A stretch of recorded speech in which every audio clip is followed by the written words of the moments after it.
Hey guys, Cassie from Bestop here. Lauren from Bestop. And we are taking over Top today.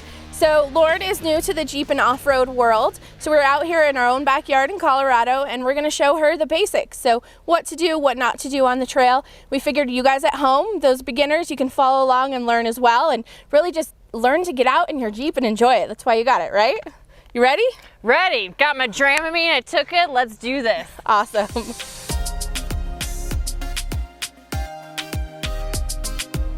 So the start to any great trail day is being prepared, whether it's a long day on the trail, a couple days with camping in between, or just, a short excursion out with friends and family. You always want to be prepared. So what do you think you would want to take on that first trail day? Well, I guess if someone were to get injured, you would want to be prepared with some supplies. Definitely. So always have that first aid kit with you. You just really never know what's going to happen out here. I'm clumsy. I slip on a rock, I trip, want a Band-Aid or something. Also enough food and water, not only for you, but your passengers as well. You can get dehydrated really quickly out here. Along with that, sunscreen. The sun is just really shining today, and you just don't really realize how bad it is until you're at home and sunburnt, and kind of story of my life, always sunburnt when I'm wheeling. So you can never be over prepared for any kind of situation. To have a great trail day, just make sure you have those necessities in there. Otherwise, you don't want to get hangry, you don't want to get thirsty, and you sure don't want to go home sunburnt. It's just not going to be a great day. Got it. Okay, first aid kit, sunblock, water, all those things, check.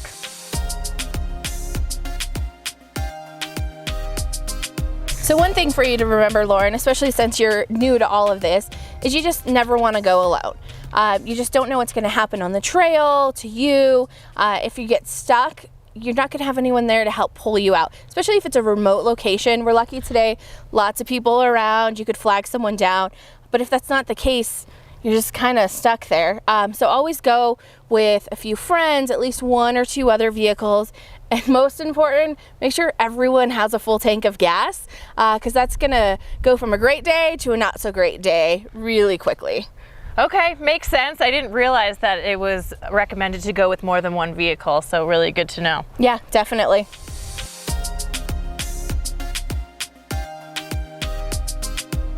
So Lauren, as we were driving in, I'm sure you felt it was a little bumpy, right? Oh yeah. You're probably like, oh God, this is gonna be a long day. So to take care of that, we're actually gonna show you how to air down these bad boys. And what that's gonna help with is not only your overall comfort for the day, it's also gonna assist with traction, whether you're on obstacle, rocks or narrow roads, anything like that. So I'm gonna go over with you how you air it down, what PSI, so what pressure you should really go to, depending on your tires. It can kind of fluctuate, but we'll go with this one. And then also how you can do it yourself. And then one thing to remember too is just when you're done with the trail for the day, be sure to air up so you can get back on the highway and to your normal tire pressure. Okay, so what if the nearest place to air up again is many miles down the road? No, that's a great question. So you'll be fine to go ahead and drive down there to your nearest gas station. You obviously want to do it sooner than later, but they do make some great products that you can carry along with you, either portable compressors. If you have air lockers, you can kind of hook that up too as well. I just wouldn't recommend trying to do 65, 70 with your air down tire. So just go a little under speed limit, stay in that right lane so you don't make anyone mad, and then air up when you can. So Lauren, this is one of the many tools that are available to go ahead and air down the tire pressure in this. So this is an easy deflator. You can also use some caps. You can even take out the actual valve, which wouldn't recommend as a beginner. If you lose that valve stem, it's not going to be a good day for anyone. So I will go over how you can use this one. It's going to put your PSI right in here. For your stock tires, I would recommend about 20. Different tire sizes, different wheels, it's all going to have a variance to it. But with yours, let's start at 20. And then if you want to go a little lower or higher, depending on your comfort level, we can do that down the road.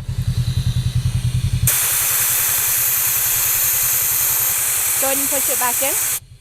There you go. Oh. And then that'll show your new pressure. Got it. And we're going to, what did you say? 20. Okay. Looks like we're just there. So yep. Perfect. Great job. Great. So now you're at 20 PSI. always remember to throw that cap back on there. Oh gosh, where did I put it? You put it right there. So not the biggest thing if you lose them, but it gets expensive pretty quickly. We don't want to leave stuff like that on the trail. Anything you bring out, you want to take back out. So great job. Thanks. Ready for the other 3? Yeah, let's do it. Sweet, let's go. All right.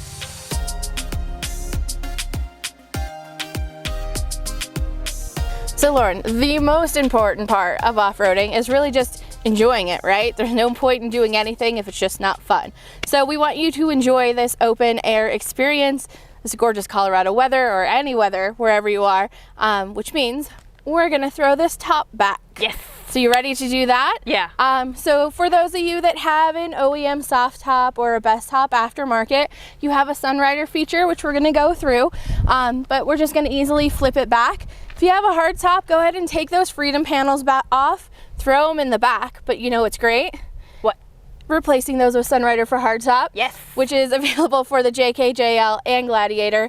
And then that way you don't have to hear them rattling around or taking up space in the back, and it's just an easy 2-second flip and you have open air and sunshine. So why don't you jump in on this side, I'll jump in over there, we'll do the latches and we'll get this top back and start enjoying our day. Let's do it. Awesome.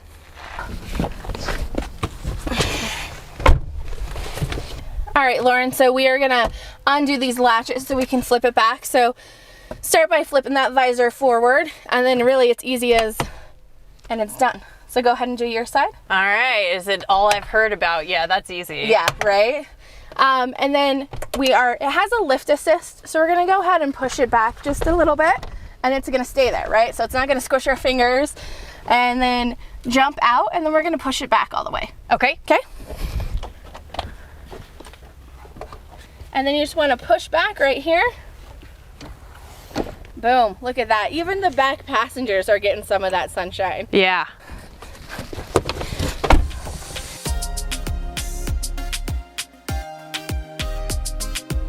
We want to make sure you're comfortable and safe while you're driving. So the seat looks a little far back for you, so let's go ahead and move you forward to where you're comfortable with the pedals and you can easily reach the brake.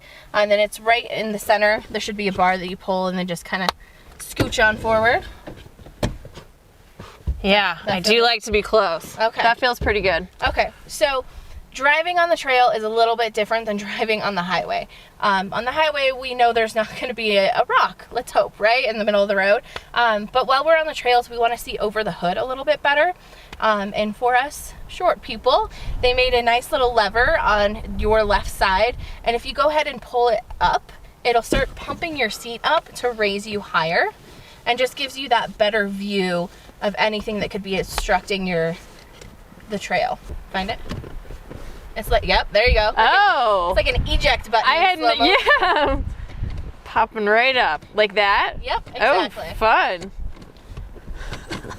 Can you see now? Comfortable? Yeah, much better. Okay, I see what you mean by seeing over the hood. Okay, great. So next is the angle of the backrest. I slouch. I have horrible posture, but while you're on the trail, you want to be up more so you can see more. You don't want to be doing that little lean. So this looks a little straight, but if it's not, if you want to lean forward a little bit more, go ahead and adjust that. Are you seeing it? Oh, yeah. Yeah. Would you like to be upright in? Yeah.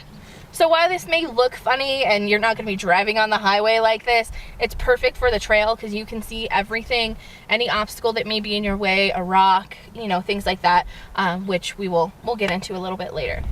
All right, Lauren, so we got you all prepared and ready to go off-road. We even got you airing down the tires. How was that?